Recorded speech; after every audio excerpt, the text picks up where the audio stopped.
En 1801, Toussaint réunifie l'île et Toussaint fait voter une constitution, ce qui est tout à fait nouveau.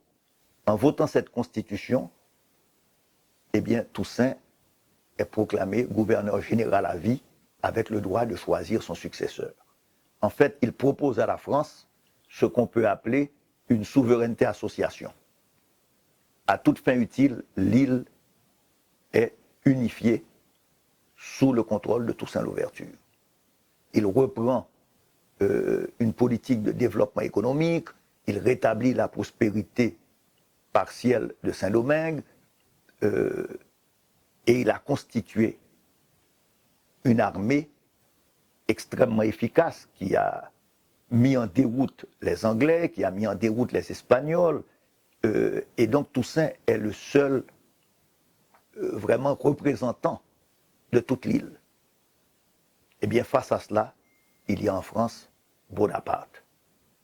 Bonaparte, qui est devenu premier consul, Bonaparte qui dirige désormais la France, et Bonaparte, face à Toussaint, va monter une énorme expédition militaire pour pouvoir rétablir l'esclavage à Saint-Domingue.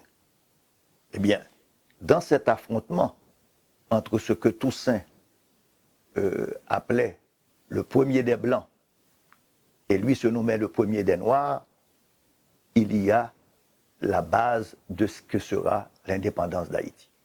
Alors, cette expédition militaire, on parle de plus de 52 000 hommes qui vont débarquer à Saint-Domingue, était rendue possible parce qu'il y avait eu la paix d'Amiens entre la France et l'Angleterre qui étaient en guerre. Or, l'Angleterre contrôlait toutes les mers. Donc, la paix entre la France et l'Angleterre permet à Napoléon d'organiser cette expédition vers Saint-Domingue, au point que, à l'arrivée de ces bateaux français, ces bateaux de guerre, Toussaint dira, c'est toute la France qui vient à Saint-Domingue.